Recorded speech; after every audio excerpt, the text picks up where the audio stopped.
मिलितं येन तस्मै श्री गुरवे नमः।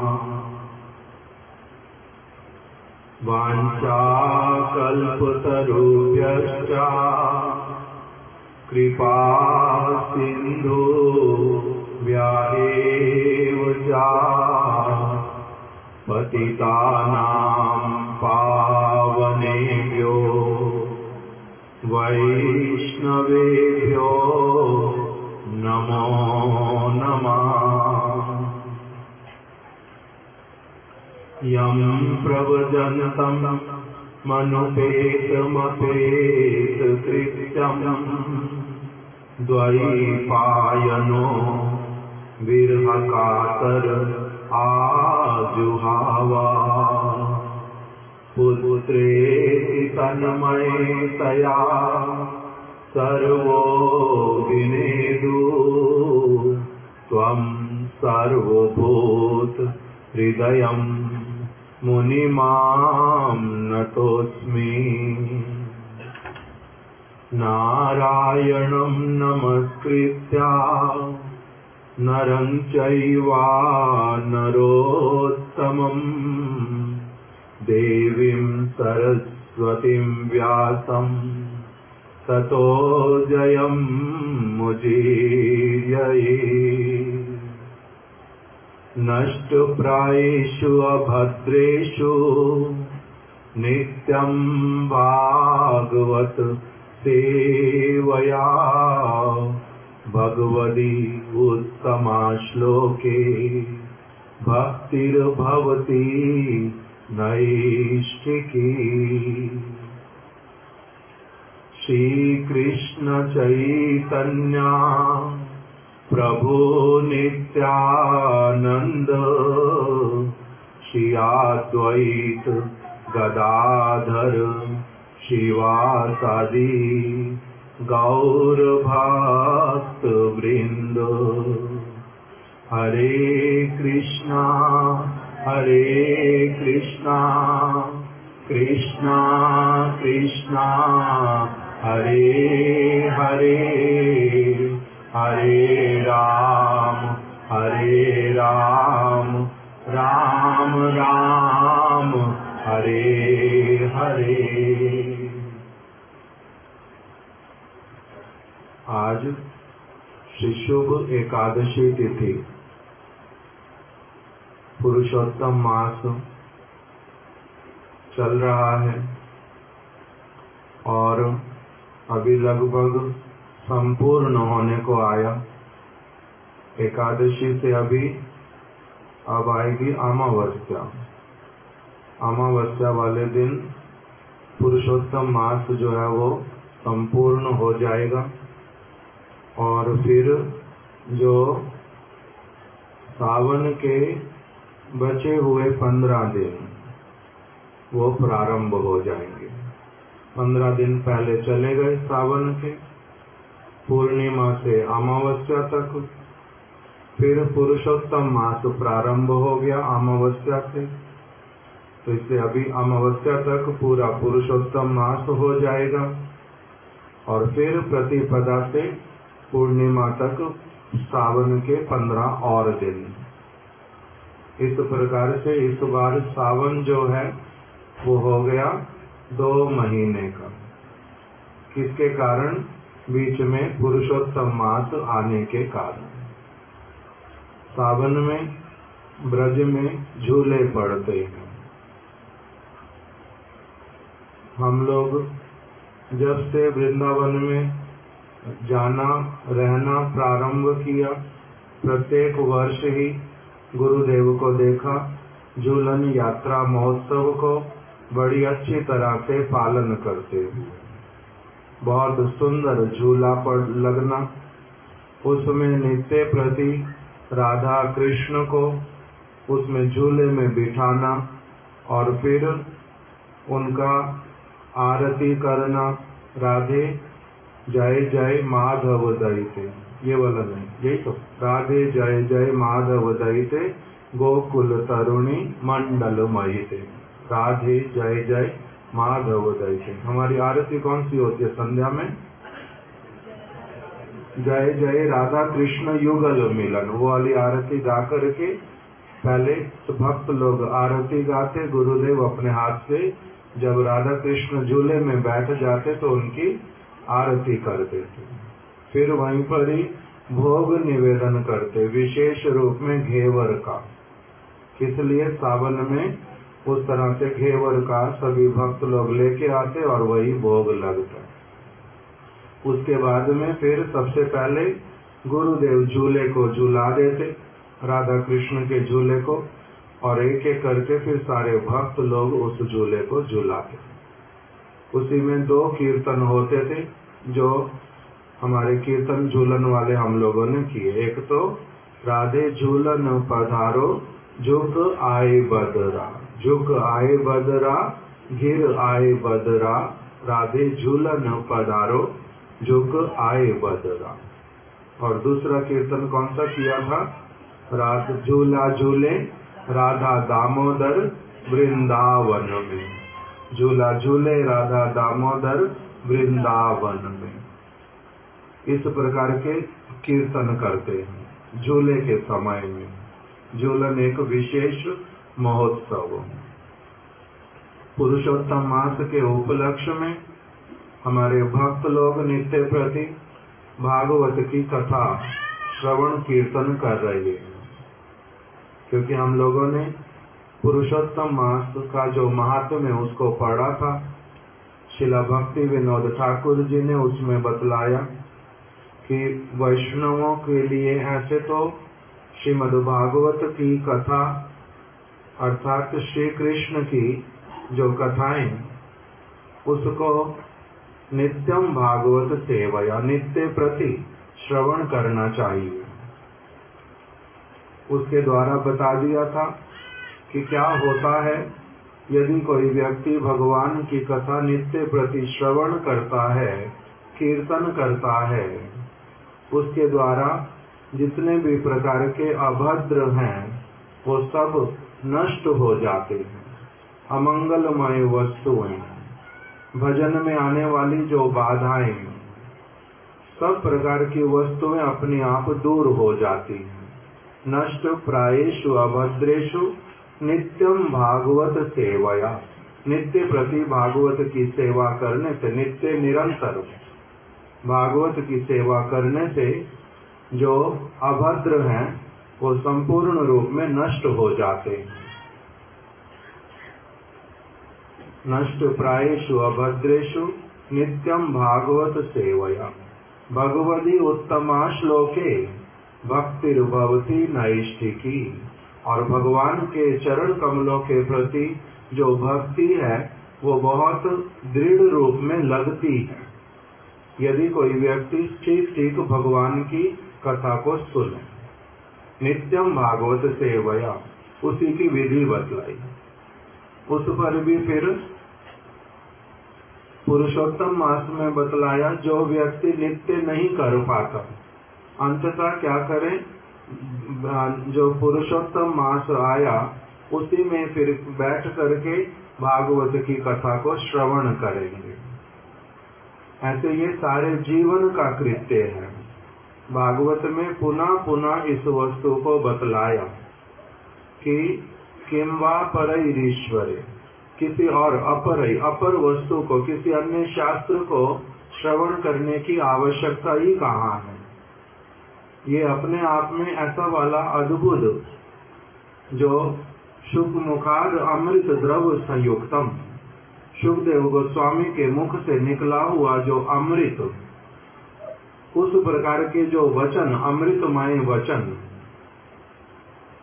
पीछे स्थान नहीं है। आप लोग को पहले भी बोल रहा था, आप लोग आगे आ जाओ, इस तरफ स्थान पड़ा।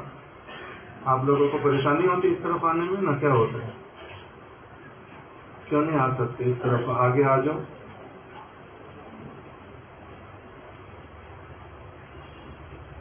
क्यों नहीं आगे आ सकते? पुरुष लोग भी आगे आगे आ जाओ, जब स्थान बनता तो आगे आ जाओ।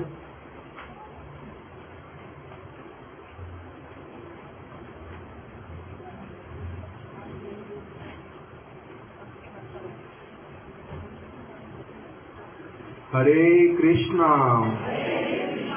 हरे कृष्णा कृष्णा कृष्णा हरे हरे हरे राम राम राम हरे हरे। तो हम लोगों को क्या वास्तविक रूप में बतलाया, जो भगवान की कथा है उसके साथ में एक शब्द लगाया, कथामृतम। कथा अमृत के समान है। जो व्यक्ति इस कथा का वास्तविक रूप में पान करता है अपने कान के माध्यम से, उसके लिए क्या हो जाता है, वो व्यक्ति अमर हो जाता है, जन्म मृत्यु और उसका रहता नहीं है। इस प्रकार की कथा को नित्य प्रति सुनने के लिए कहा, नित्य निरंतर। फिर ये भी बता दिया कि जब तक शरीर और मन कान काम करते हैं, साथ देते हैं, सब समय जितना अधिक से अधिक हो सके इस कार्य को करना। और फिर विशेष करके पुरुषोत्तम मास आया, इसलिए भक्त लोग बीच में नित्य प्रति भागवत कर रहे हैं। स्थान स्थान पर ही भागवत होती है। हमारे जो वैष्णव गण जहाँ कहीं पर भी रह रहे हैं, सभी लोग क्या करते हैं, इस समय में भागवत की कथा को, भगवान के नाम कीर्तन को ही सब समय करते हैं। ऐसे तो प्रत्येक दिन ही तो वही करना है, वैष्णवों ने प्रत्येक दिन ही वही करना है। किंतु फिर भी जब कार्तिक का मास, पुरुषोत्तम मास, नवद्वीप परिक्रमा इत्यादि आती है, इसमें फिर और भी विशेष रूप में सारे भक्त लोग मिल करके आनंद पूर्वक भगवान का कथा कीर्तन करते हैं। उसी उपलक्ष्य में यहाँ पर भी अब प्राय 25 दिन हो गए। जैसे जैसे हो कुछ न कुछ हमारे सभी यहाँ पर जो प्रभु जी लोग रहते हैं, ब्रह्मचारी गण, उन्होंने एक एक करके हमारे को कितने सारे अलग अलग प्रसंगों को भागवत के श्रवण करवाया है। भागवत छोटा ग्रंथ नहीं है, बहुत बड़ा ग्रंथ है।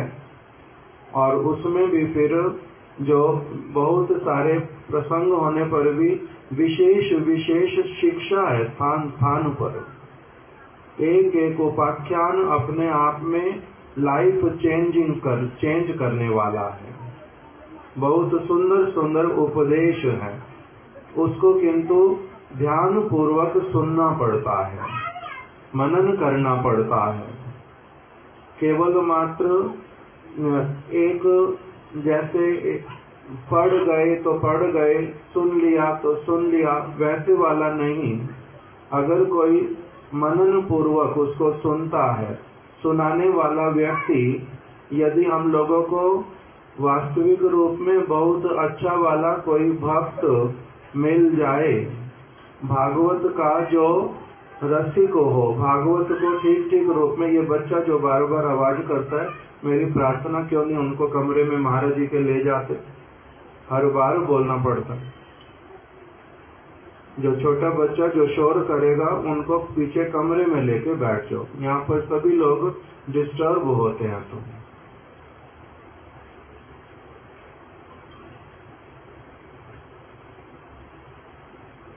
जो बोलता हूँ फिर वो बात भी भूल जाती, मन किसी और तरफ चला जाता है।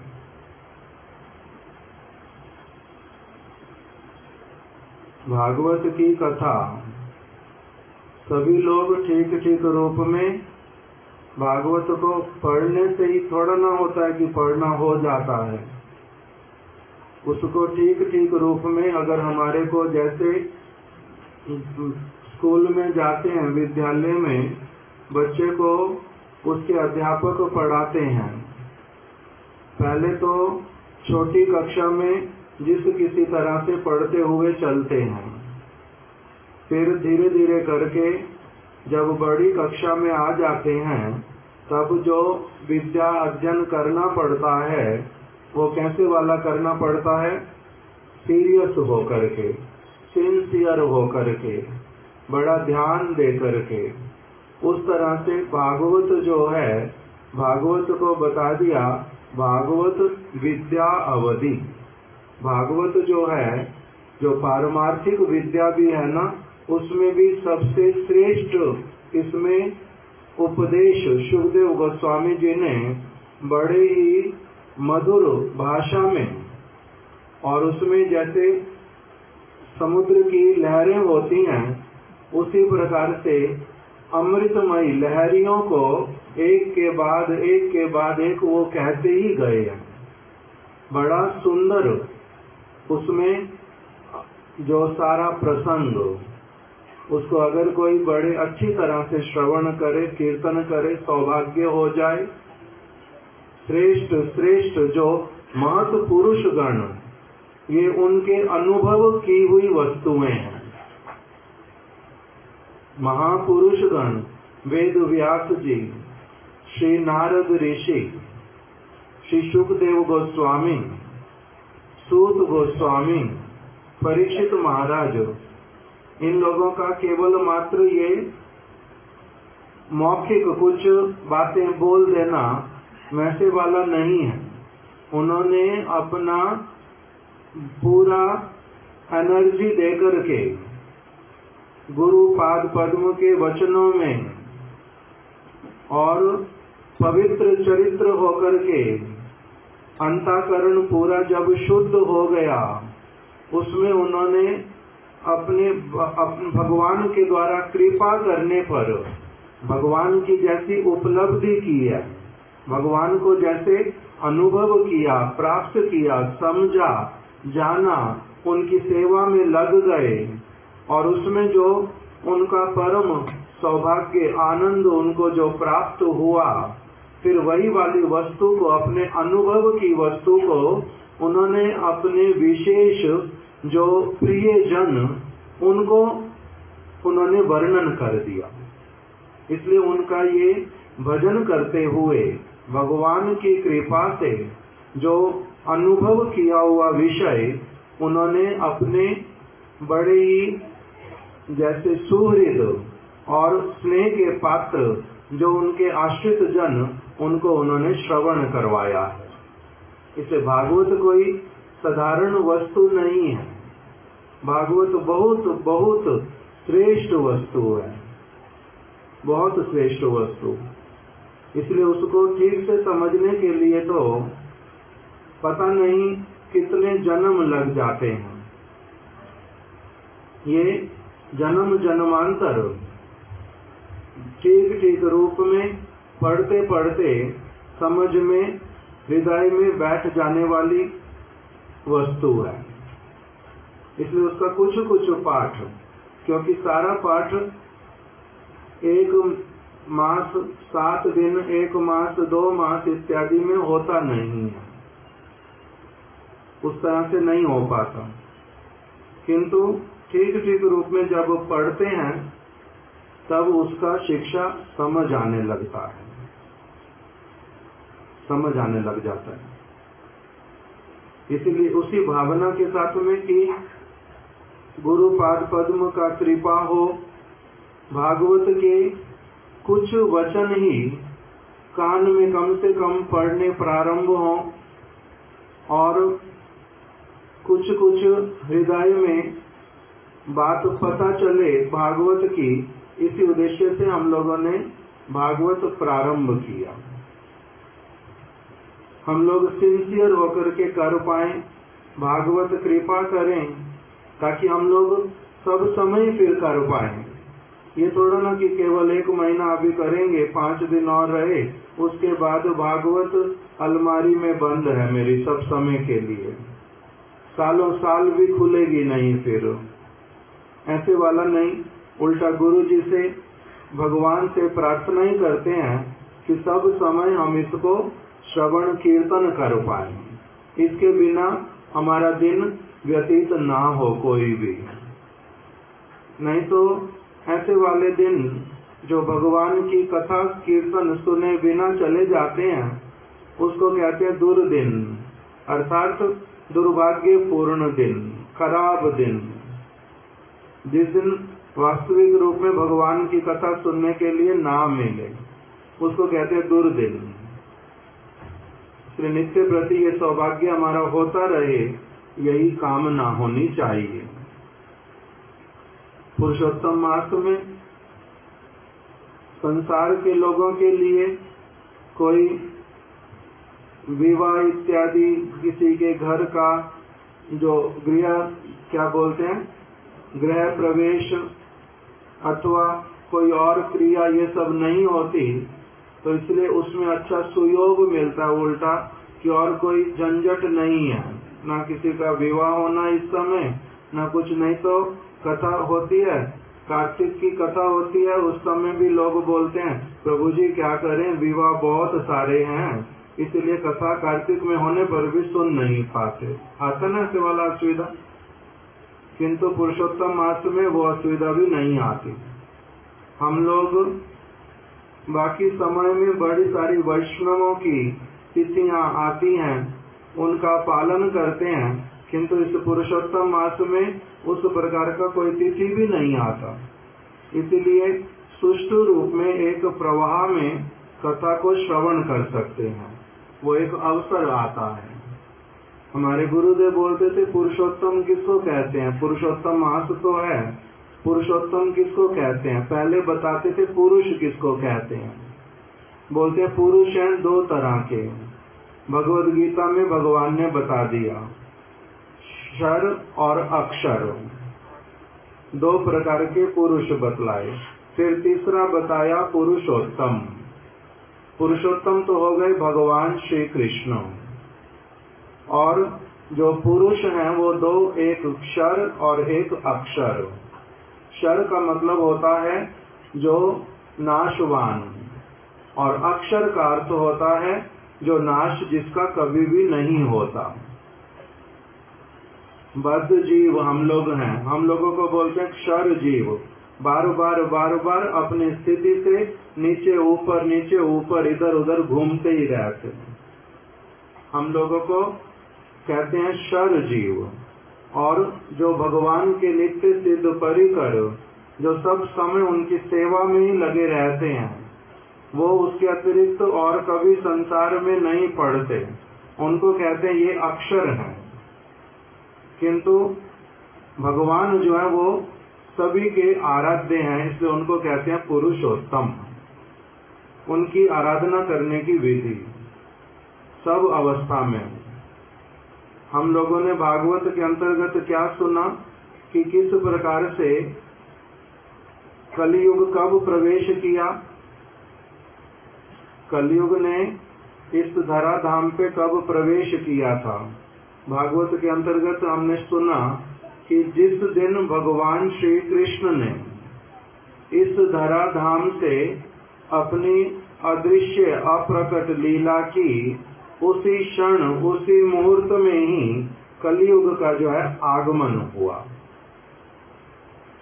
सुने थे तो ये वाली बात, किस समय कलयुग प्रारंभ हुआ, जिस समय भगवान श्री कृष्ण इस जगत में आए और उन्होंने बहुत सारी लीलाएं की ब्रज में रह करके। फिर पृथ्वी का भूभार हरण किया, द्वारिका इत्यादि में जाकर के, कुरुक्षेत्र में जाकर के भूभार हरण किया। और उसके बाद में एक समय आया जब उन्होंने स्वेच्छा पूर्वक इस जगत से वो अंतर ध्यान हो गए। जिस समय उन्होंने अंतर ध्यान लीला की, उसी समय कलयुग प्रवेश कर गया।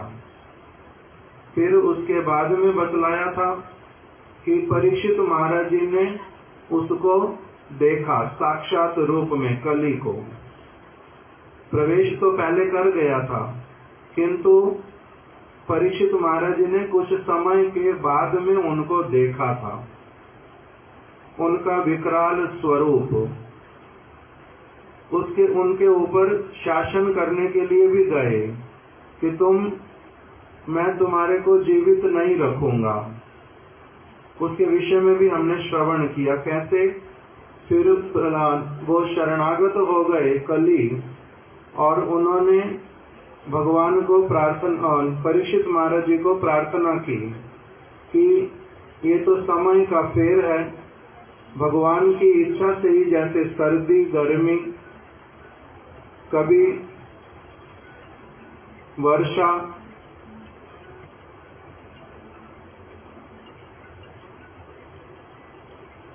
अलग अलग ऋतुएं आती हैं, दिन होता है, रात आती है, उसी प्रकार से ये महीने बदलते हैं, वर्ष बदलते हैं, युग बीतते हैं।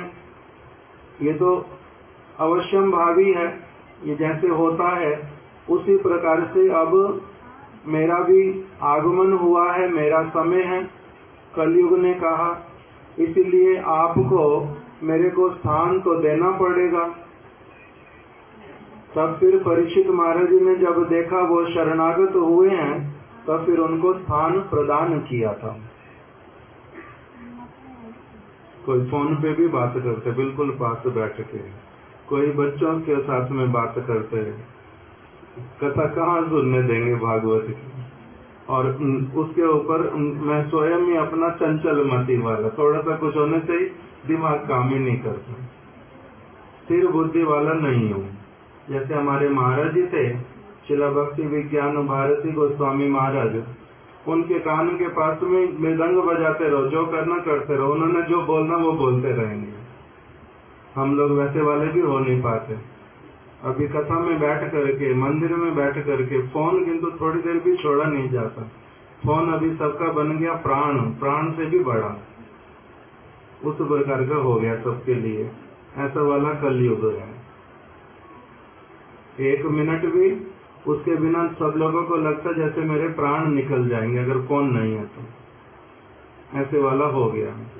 कोई कोई मंदिर ऐसे वाले हैं जहाँ पर फोन बाहर रख देते, अलाउ ही नहीं करते अंदर ले जाना, कि अलाउ नहीं है, फोन अंदर नहीं ले जा पाएंगे।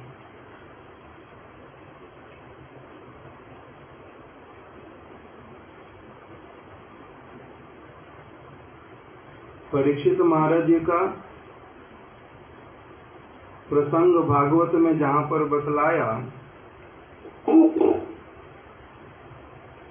उसी में उनके विषय में बतलाया कि परीक्षित महाराज का ऐसा सौभाग्य कि जिस समय जन्म हुआ, गर्भ में थे, अभी जन्म भी नहीं हुआ, उस समय उनकी भगवान ने रक्षा की और उनको कोई चिंता ही हुई नहीं। ब्रह्मास्त्र भले ही चलाया गया, उनके उद्देश्य थे, उनको मारने के उद्देश्य, किंतु उनको चिंता हुई नहीं, कुछ नहीं हुआ उनको। और जिस समय वो इस जगत से गए, तब भी क्या हुआ, उनको किसी प्रकार का भय हुआ? तो कहते हैं उनको किसी प्रकार का भय हुआ नहीं। मृत्यु के समय में भी तक्षक ने उनको आकर के स्पर्श तो किया, ऐसा दिखलाई पड़ा, किंतु उससे उनका कोई असुविधा हुआ नहीं। किस लिए? क्योंकि उन्होंने शुकदेव गोस्वामी जी से भागवत की कथा सुनी थी। कथा सुनते सुनते उनके 7 दिन व्यतीत हो गए और अभय मन में आ गया पूरी तरह से। उनको इस वस्तु का कोई चिंता ही रहा नहीं, अनायासी इस जगत से अपना चले गए। तो उसी बात को यहाँ पर बतला रहे हैं, जिस बात के लिए आज प्रसंग उठाया था कि हम बात करेंगे क्या। इसमें बतलाया कि जब ब्राह्मण के शाप से तक्षक महाराज परीक्षित को डसने के लिए आया, उस समय वे प्राण नाश के महान भय से भी मोहित नहीं हुए, क्योंकि वे सर्व अंतःकरण से भगवान के चरणों में समर्पित हो चुके थे। उसके बाद में बताया तीसरे श्लोक में कि जो व्यास पुत्र श्री शुकदेव गोस्वामी ये गुरु हैं और परीक्षित महाराज उनके शिष्य हैं। परीक्षित शिष्य और व्यास जी गुरु, यही तो ना। सुखदेव गोस्वामी गुरु और परीक्षित महाराज शिष्य। अभी सुखदेव गोस्वामी ने उनको भगवान का तत्व, भगवान की कथाएं बहुत अच्छी प्रकार से श्रवण करवा करके उनको अनुभव करवा दिया, साथ साथ आंखों के सामने दिखला दिया सारा कुछ। वो जैसे हम लोग चलचित्र देखते हैं, मूवी देखते हैं, उसी प्रकार से उन्होंने कथा कह करके साक्षात रूप में सारे ब्रज को उनके समक्ष प्रकटित करके उनको समस्त भगवान की लीलाओं का दर्शन और उसी में उनका प्रवेश इत्यादि ये सारा कुछ करवा दिया।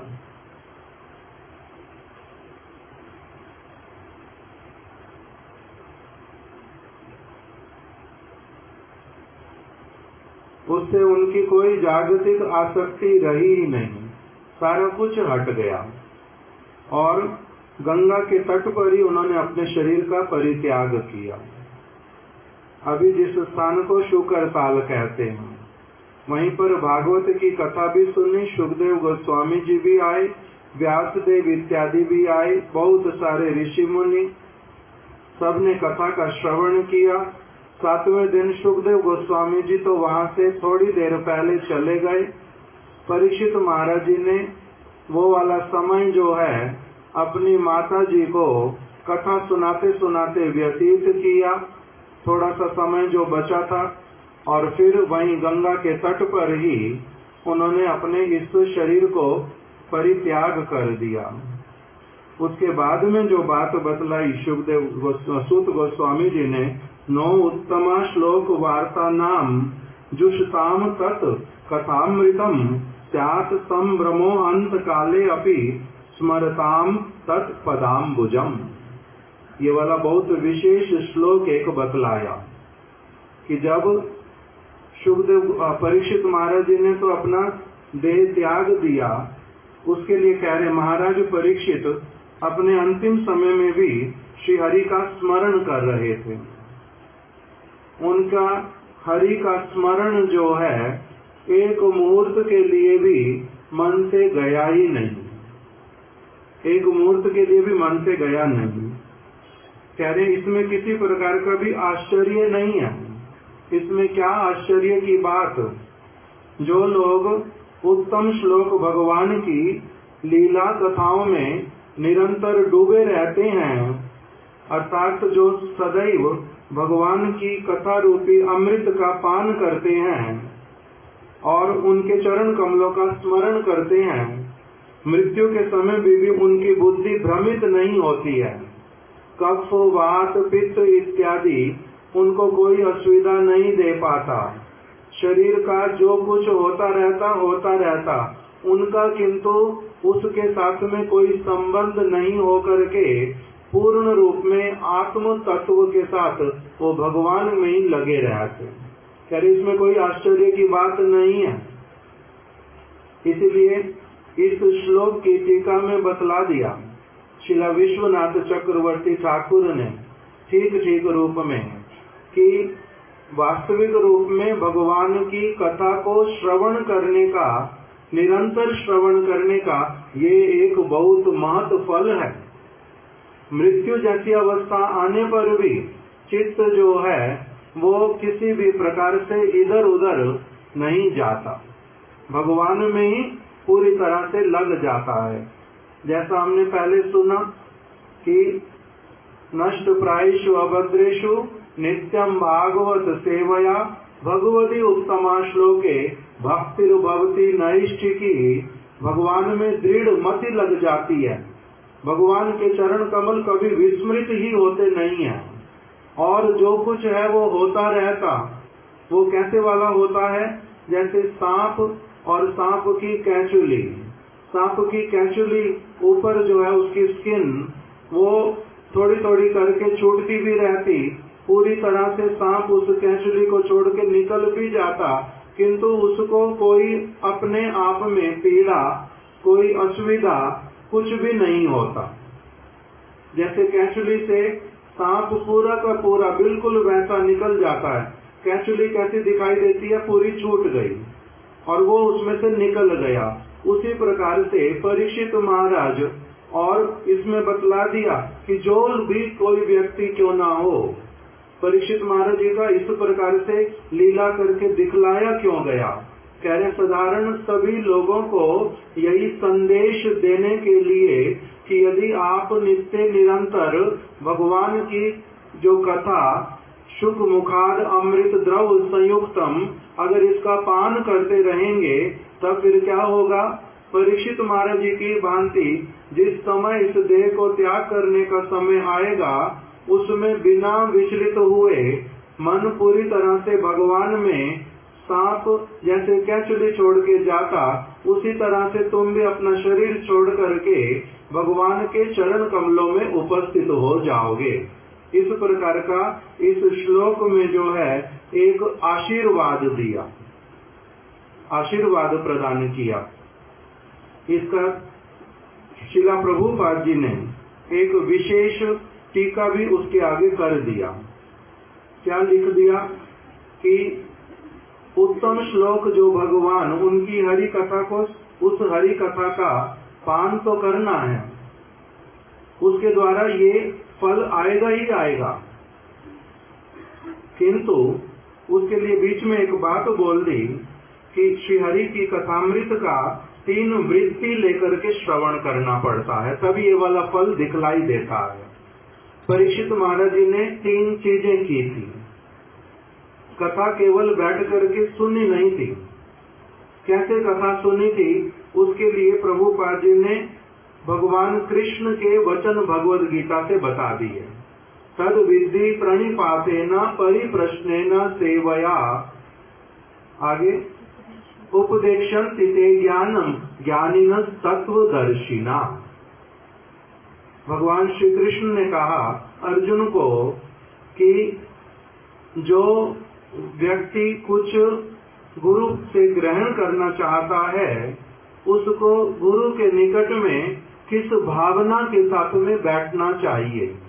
पहला बतला दिया तद विद्धि प्रणिपातेन, शरणागत होकर के उनके प्रति आदर करके, दृढ़ विश्वास रख करके उनकी वाणी में, जिस श्रोता के प्रति, जिस वक्ता के प्रति ऐसे वाला भावना रख पाते हैं कि ये मेरे को जो भी बात बतलाएंगे वो एब्सोल्यूट ट्रुथ होगा, परम सत्य होगा। ये जो भी बात बतलाएंगे वो बात पूर्ण रूप में प्रमाणिक होएगी। ये मेरे को जो भी कथा श्रवण कराएंगे वो सारा कुछ वास्तविक रूप में मेरा परम उत्थान करेगा। इस प्रकार की भावना लेकर के कि ये बहुत श्रेष्ठ हैं, ये गुणों के भंडार हैं, ये मेरा परम मंगल करने में समर्थ हैं और ये मेरे बहुत बड़े शुभाकांक्षी हैं, हिताकांक्षी हैं। इस प्रकार की फर्म कन्विक्शन लेकर के, हृदय में भावना लेकर के कथा को श्रवण करते हैं। इसलिए कथा जिस किसी के पास जो श्रवण करता है, श्रद्धा है नहीं है, जिसका चरित्र है अच्छा नहीं है, जिसको भगवान की अपनी भी अनुभूति है या नहीं है, जो केवल तोते की तरह रट के बोल देता है, अथवा उसने जो भी बोला उसमें आधा सच है आधा कभी झूठ भी निकल आता है, ऐसे वाले व्यक्ति की कथा सुनने से फिर कह रहे ये वाला फल नहीं आता जो परीक्षित महाराज जी के लिए आया। किसके पास में कथा श्रवण करनी उसका भी विचार दे दिया और वहां पर किस भावना से बैठना, पहला क्या बता दिया, तद विधि प्रणिपातेन। प्रणिपात का अर्थ होता है समर्पित होकर के, श्रद्धा पूर्वक विश्वास के साथ में सुनना पड़ता। दूसरा बताया तद विधि प्रणिपातेन परिप्रश्नेन सेवया।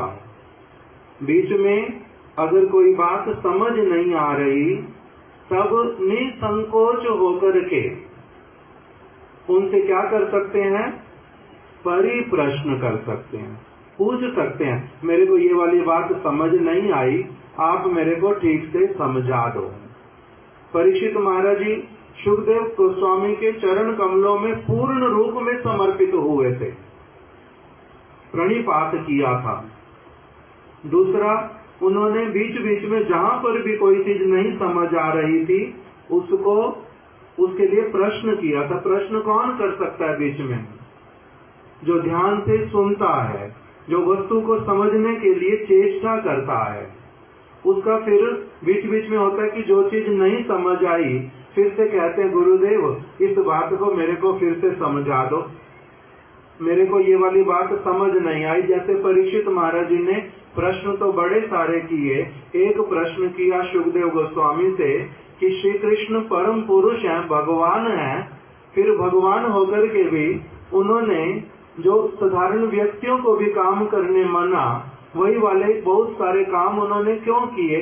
चोरी करना, भगवान होकर के चोरी करना, ये तो अच्छी बात बिल्कुल नहीं होती। साधारण नीति के अनुसार भी माता पिता बच्चे को पहले दिन से सिखलाते हैं कि चोरी करना पाप है, चोरी नहीं करते, झूठ नहीं बोलते, अभद्र व्यवहार नहीं करते।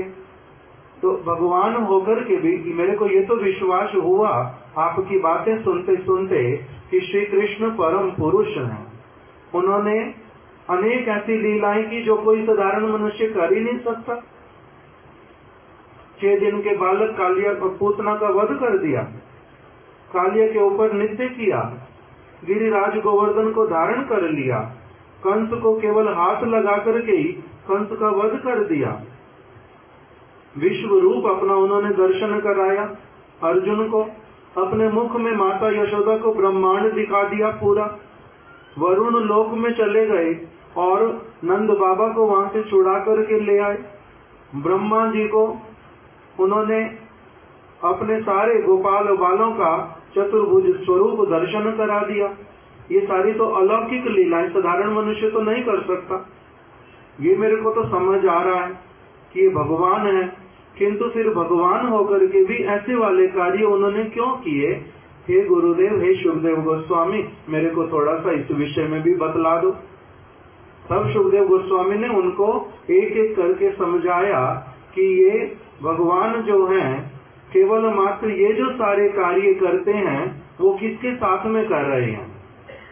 वो कर रहे हैं अपने जो घर में उनके अपने परिवार के सदस्य उनके साथ मिल करके केवल मात्र खेल खेल में ये लीलाएं कर रहे हैं। इसलिए उनका चोरी करना, जैसे घर में ही बच्चे जब खेलते हैं, एक चीज को उठा करके किसी ने छुपा दिया, दूसरे को कहा कि उसको तुम ढूंढ करके दिखलाओ, तो इस प्रकार से जैसे करते हैं उसमें कुछ असुविधा होती है? उसमें कोई असुविधा होती नहीं है। प्ले करते हैं उसी में कोई कुछ बन जाता, कोई कुछ बन जाता। इसी प्रकार से श्री कृष्ण की लीलाओं का वर्णन किया। तो कह रहे इस प्रकार परीक्षित महाराज जी ने बीच बीच में परिप्रश्न किए थे। पहले क्या किया था? प्रणिपात अर्थात समर्पण। दूसरा किया उन्होंने परिप्रश्न किया था, और फिर विषय वस्तु को अच्छी तरह से समझते हुए चले थे। तीसरा फिर बतलाया तद विधि प्रणिपातेन परिप्रश्नेन सेवया। तीसरा उन्होंने किया सेवा। क्या सेवा की? बैठे बैठे क्या सेवा की थी उन्होंने? अगर हमसे पूछे सेवा का मतलब कि मैंने हाथों से कुछ करना, शरीर को हिलाना डुलाना, फूल माला बना देनी, मंदिर को साफ कर देना, ठाकुर जी को स्नान करा देना, वैष्णवों को प्रसाद परिवेशन कर देना, अथवा और कुछ, तो हम तो इसको सेवा कहते हैं। तो परीक्षित महाराज जी ने उस समय क्या सेवा की थी?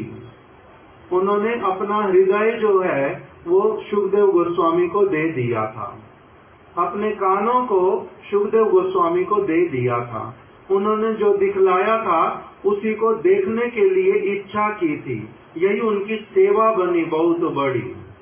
तो इसलिए गुरु पाद पद्म को अपना हृदय देना, उनको अपना मन कान दे देना, उनकी बात को अच्छी तरह से धारण करने के लिए चेष्टा करना, यही क्या होता है? यही सेवा उनको सबसे अधिक प्रसन्न करती है। तो इसलिए ये परीक्षित महाराज जी ने 3 सेवाएं की थी। तो कह रहे ये 3 वृत्ति लेकर के साधु के मुख कमल से जो कथा श्रवण करते हैं वो अमर हो जाते हैं, वो अमर हो जाते हैं।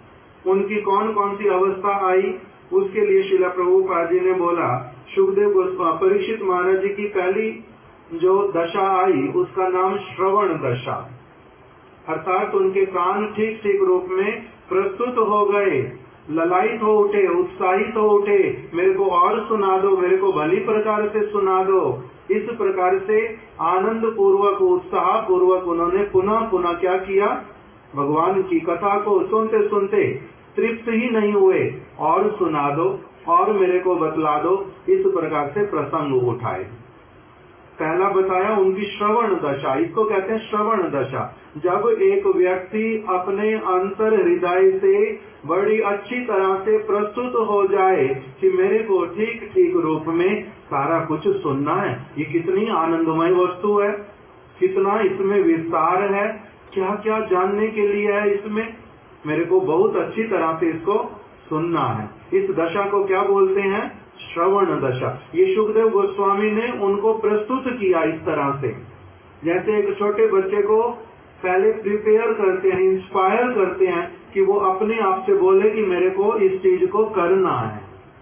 तो उस इनका पहला वाला जो दशा आया उसका नाम क्या था, श्रवण दशा। अभी हमारी श्रवण दशा नहीं है, हम लोग कथा कितनी देर सुनना चाहते हैं, कितना भगवान के विषय में जानना चाहते हैं, किंतु उनकी श्रवण दशा आई थी। फिर श्रवण दशा से उनका दूसरा दशा बताया, श्रवण दशा, फिर वरण दशा। वरण दशा क्या होती है, वरण दशा में वरण करना किसको कहते हैं, जैसे जब किसी कन्या का विवाह होता है तब कहते हैं इसने इस व्यक्ति को अपने पति के रूप में वरण कर लिया। वरण करना मतलब स्वीकार करना, सहमति देना, हृदय से उस वस्तु को आदर देना, ग्रहण कर लेना, इसको कहते हैं वरण करना। उनका वरण दशा आया, पहले श्रवण करते रहे, फिर वरण दशा है। वरण दशा कहाँ का काम है, हृदय का। उन्होंने हृदय से फिर जो कथा श्रवण की थी सारी, उसको वर्ण करना प्रारंभ किया, धारण करना, एक एक करके अपने हृदय में उस वस्तु के सिद्धांत को लेते गए, रखते गए। तीसरा उनका दशा फिर आया, उसका नाम स्मरण दशा।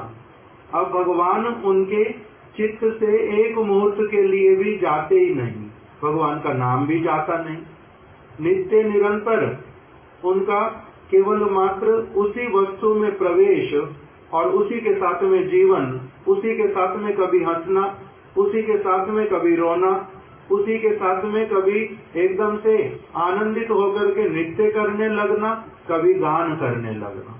इस दशा का नाम स्मरण दशा। फिर उनकी वो वाली दशा आई, स्मरण दशा। फिर आई आपन दशा।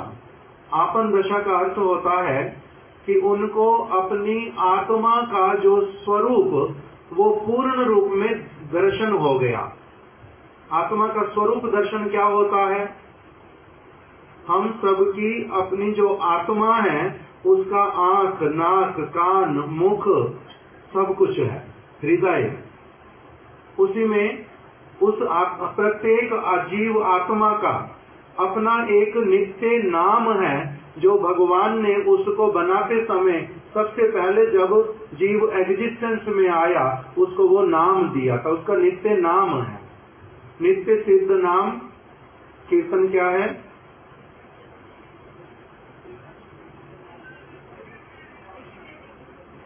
ना ये वाला नहीं, नित्य सिद्ध देह, नित्य सिद्ध नाम, नित्य सिद्ध स्वरूप, स्ववसन। कह रहे हैं कि प्रत्येक जीवात्मा का अपना जो है नाम है, उसका अपना एक शरीर का रंग है, उसका अपना एक विशेष सेवा है। बैठ जाओ, बैठ जाओ। उसका अपना एक सेवा है। तो वो सारा कुछ जब पूरी तरह से प्रकटित हो उठता है और उसमें एक व्यक्ति उसको अपने नाम का, अपने रूप का, अपने शरीर के रंग का, अपनी सेवा का उसका नित्य निवास स्थान कहाँ पर है, ये सारा कुछ जहाँ पर प्रकटित हो जाता है उसको बोलते हैं आपन दशा। परीक्षित महाराज जी की ये आपन दशा आकर के उपस्थित हुई थी। और फिर उस दशा के बाद में आता है प्रापन दशा, 5वीं दशा। उस दशा में क्या होता है, एक व्यक्ति पूर्ण रूप में भगवान के धाम को, भगवान के परिकरों के साथ में नित्य काल के लिए, सब समय उनके साथ सेवा के लिए उसका संयोग जो होता है, उस दशा का नाम होता है प्रापन दशा। तो ये सुखदेव गोस्वामी जी की कृपा से परीक्षित महाराज जी के अंतिम समय में उनकी एक एक करके ये दशा जो है उनको प्राप्त हुई थी। कौन कौन सी दशा? पहले दिन में उनको दशा प्राप्त हुई श्रवण दशा। फिर साथ ही साथ में सुखदेव गोस्वामी, क्योंकि बहुत योग्य व्यक्ति और परीक्षित महाराज जी भी उसी प्रकार के सद शिष्य, उनका ठीक से प्रणिपात परिप्रश्न सेवा हुआ, इसीलिए उनको बहुत कम समय लगा श्रवण दशा। उससे साथ साथ में कौन सी आ गई दशा? वर्ण दशा। वो ग्रहण कर पाए पूरी तरह से विश्वास के साथ में, वर्ण दशा से प्रवेश कर गए। फिर स्मरण दशा में अपनी आप से स्मरण होने लगा। श्रवण कीर्तन से क्या होता है? स्मरण आता है। श्रवण स्मरण दशा आ गई। फिर उनकी कौन सी दशा उपस्थित हो गई? आपन दशा। और आपन दशा के बाद में 5वीं दशा जो है वो कौन सी आ गई? प्रापन दशा। इस प्रकार से ये एक क्रम है, एक बद्ध जीव का गुरु पाद पद्म के संग से भगवान के धाम की ओर चलने का यात्रा।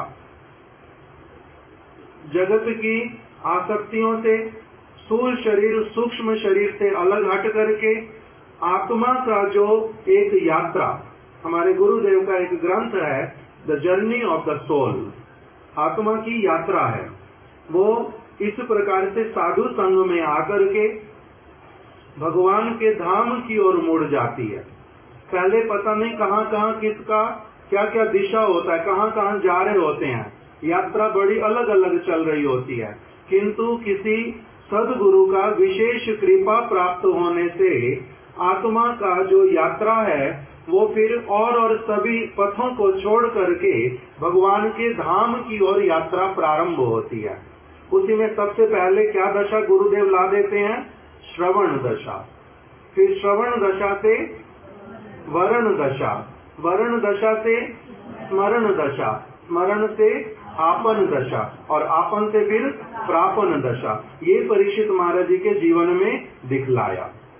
इस बात को यहाँ पर बतलाया फिर प्रभुपाद जी ने कि आपन दशा में स्वरूप सिद्धि हो जाती है।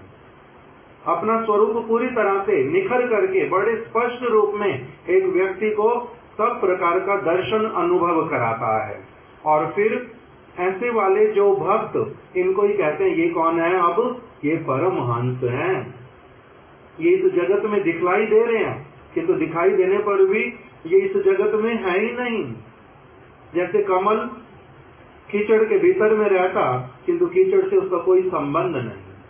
उसी प्रकार से आपन दशा में एक भक्त जो है वो कैसा हो जाता है? दिखलाई देता संसार में है, किंतु संसार से उसका कुछ भी लेना देना है ही नहीं, वो किसी और अवस्था में है। बाद में कृष्ण की कृपा से देह जब छूटता है, सिद्ध देह में भगवान के लीला कर परिकर बन जाते हैं। तो कह रहे इसीलिए अतएव श्रवण कीर्तनकारी व्यक्ति की, जो भगवान की कथा का सदगुरु के पास में, सद वैष्णव के पास में बैठ करके इस प्रकार से प्रणिपात परिप्रश्न और सेवा करते हुए पान यदि करता है, कोई आश्चर्य की बात नहीं है कि उसको क्या होगा? हरि की स्मृति अंत काल में अवश्य ही होती है। उसको देह का कोई चिंता रहता नहीं, और ये कोई बड़े आश्चर्य की बात नहीं है। क्यों? क्योंकि भगवान ने भागवत में और भी जगह पर बता दिया, सुखदेव गोस्वामी ने, शृण्वता श्रद्धया नित्यम गृणतश्च स्वचेष्टितम नाति दीर्घेन कालेन भगवान विशदे हृदि। कह रहे हैं कि शृण्वता श्रद्धया नित्यम, जो श्रद्धा पूर्वक निरंतर भगवान की कथा का, उनके गुणों का स्वचेष्टितम, बड़े अपना कान दे करके, समय दे करके, हृदय दे करके, एनर्जी दे करके, जो ये महत्वपूर्ण है वस्तु मेरे लिए, बाकी सारी वस्तुएं जो हैं वो इतनी महत्वपूर्ण नहीं है। क्यों? क्योंकि भगवान ही सबसे अधिक मूल्यवान वस्तु है। अगर मुझे वो मिल जाएंगे उसके लिए मैं क्या करूंगा? चेष्टा करूंगा सबसे मूल्यवान वस्तु को अपना बनाने के लिए, उनका बन जाने के लिए। तो इस प्रकार से जो ग्रहण करता है, ना कि दीर्घेण कालेन, कह रहे बहुत लंबा समय नहीं लगता, बहुत लंबा समय नहीं लगता। ये जो भव समुद्र में पुनः पुनः जो यात्रा चल रही है वो एकदम से अंत में आ जाती है। इसीलिए भागवत में और एक श्लोक में भी बतला दिया कि जैसे ही किसी को सत्संग मिल जाए, अगर वास्तविक सत्संग मिल जाए, तो इसका अर्थ ये समझ लेना कि अब उसका ये भव समुद्र से पार होने का समय बहुत निकट में आ गया, बहुत निकट में आ गया। ना कि दीर्घेण कालेन, कोई दीर्घ काल नहीं लगता, बहुत थोड़े समय के भीतर में ही एक व्यक्ति क्या कर लेता है? भगवान विशते हृदय, उसके हृदय में भगवान नित्य काल के लिए आकर के उपस्थित हो जाते हैं। सुखदेव गोस्वामी के परीक्षित महाराज जी के जीवन से इस बात को यहाँ पर बतला दिया। तो इसलिए बतलाया कि पहले तो भगवान कृष्ण के समय में कलयुग जो है वो प्रविष्ट तो हो गया था। भगवान कृष्ण ने जब इस जगत से अंतर्ध्यान लीला की, उसी समय कली का प्रवेश हो गया। इसी बात को भी बोल दिया, यस्मिन नहनी यर देवा भगवान उत्सर्जम गाम, जिस दिन, जिस क्षण में भगवान श्री कृष्ण ने इस धराधाम का परित्याग किया था, उसी दिन और उसी मुहूर्त में ही अधर्म के मूल कारण कली का इस जगत में प्रवेश हुआ था। फिर परीक्षित महाराज जी के रहने के कारण वो कली जो है अपना विस्तार नहीं कर पाया, कली अपना विस्तार नहीं कर पाया। फिर ठीक ठीक रूप में कली जो है उसने अपना विस्तार करना कब प्रारंभ किया? जिस दिन परीक्षित महाराज जी ने भगवत धाम को प्राप्त किया, उसी दिन से कली जो है वो और अधिक प्रभावशाली हो गया। किंतु यहीं पर ही बतलाया कि फिर परीक्षित महाराज जी ने कली को स्थान दिया क्यों था, कली को रख क्यों लिया था, उसी समय उसका वध क्यों नहीं कर दिया था। तो उसमें बतलाया कि जो परीक्षित महाराज वो बड़े बुद्धिमान थे, उन्होंने देख लिया कि ये कली जो है यद्यपि भगवान के द्वारा प्रेरित, किंतु ये किसके ऊपर अपना प्रभाव डालेगा? जो असावधान होंगे, जो भगवान की ओर जाने के लिए अपना मन नहीं लगाएंगे, उनके ऊपर तो ये अच्छी तरह से अपना प्रभाव डालेगा। और जो व्यक्ति थोड़ा सा भी प्रयास करना प्रारंभ कर देगा भगवान की ओर चित्त को लगाने का, भक्तों का संग करने का, उसके पास में ये फटकेगा भी नहीं, उनको किसी प्रकार से असुविधा नहीं देगा। उसका ये वाला गुण देख करके उसको स्थान दे दिया था कि जो क्या रहेगा। देखो श्लोक में बतला दिया कि जो तो रहेगा सावधान, किन्नु बालेषु शूरेना कलिना धीर भूरुणा अप्रमत्ता प्रमत्तेषु यो मृगो नृपु वर्तते। कह रहे कोई कोई ऐसा पशु होता है किसके ऊपर आक्रमण करता है? जो व्यक्ति असावधान, जैसे आपके घर में दूध बिल्ली पी जाए, कब पी करके जाती है बिल्ली दूध? जब आप असावधान होंगे, दूध को ऐसे ही रख दिया, बिल्ली को मौका मिला, बिल्ली आई और अपना पी करके चली गई। बंदर हमारे रूप सनातन गौड़िया मठ में तो अंदर आकर के कुछ करता नहीं, ऊपर से नीचे तक सारा खुला रहता है, हम लोग अपना सारे काम करते रहते। क्यों? क्योंकि जाल लगा दिया है, सावधानी बरत ली है, तो बंदर आएगा भीतर में, सामान ले जाएगा, सामान नहीं लेके जा सकता।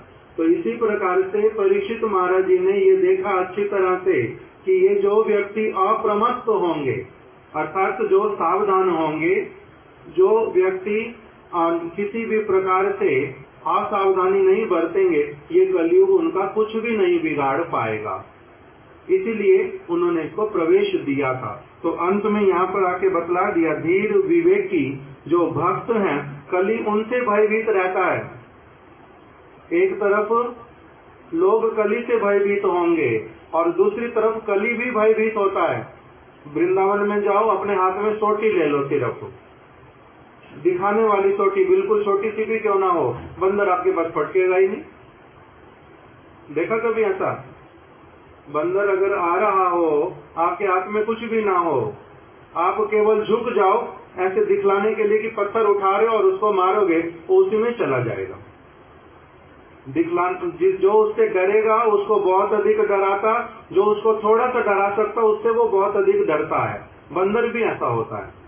तो इसी चीज को कली के लिए बतलाया भागवत में कि कलियुग ऐसा वाला है, कली ऐसा है जो तो उससे भयभीत होता है, सावधान नहीं होता, उसके ऊपर एकदम आक्रमण करता है, उसको नुकसान पहुंचाता है, और जो उससे भयभीत नहीं होता उससे वो भयभीत रहता है।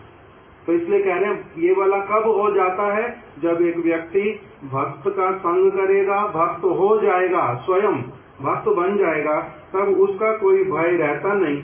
कली जितना भी पराक्रमशाली क्यों ना हो, वो किससे भय करता है? उसके लिए बता दिया, जो धीर विवेकी भक्त गण है, जिनका विवेक है, मूर्ख नहीं है, जो कृष्ण का भजन करेगा वो कैसे वाला व्यक्ति होएगा? जय जन कृष्ण भजे से बड़ो चतुर। साधारण व्यक्ति भगवान का भजन कर नहीं सकता। जो बुद्धि ना हो, जिसको ये समझ ही ना आए कि मेरे लिए लाभकारी वस्तु क्या है क्या नहीं है, वो क्या भगवान का भजन करेगा फिर? तो इसलिए बता दिया, धीर स्थिर विवेकी जो भक्त हैं उनसे कली भय करता है, कली उनको कुछ नहीं कर सकता।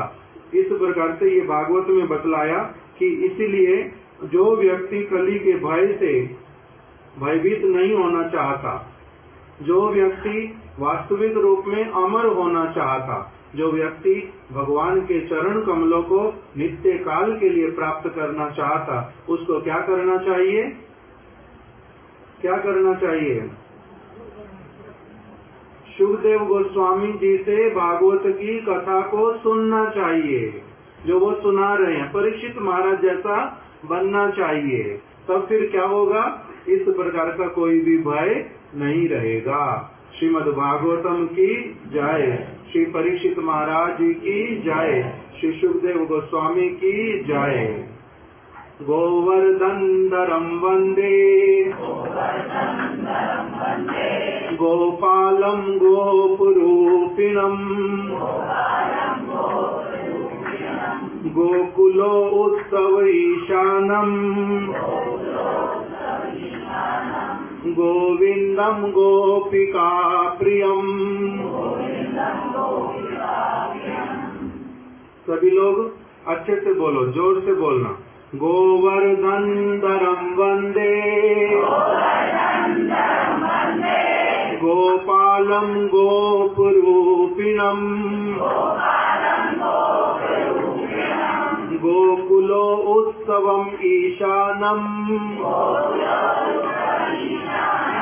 गोविंदं गोपिका प्रियम। हरे कृष्णा कृष्णा कृष्णा हरे हरे, हरे राम राम राम हरे हरे। हम लोग नित्य प्रति पुरुषोत्तम मास में क्या करते हैं? दीप दान करते हैं ना। अभी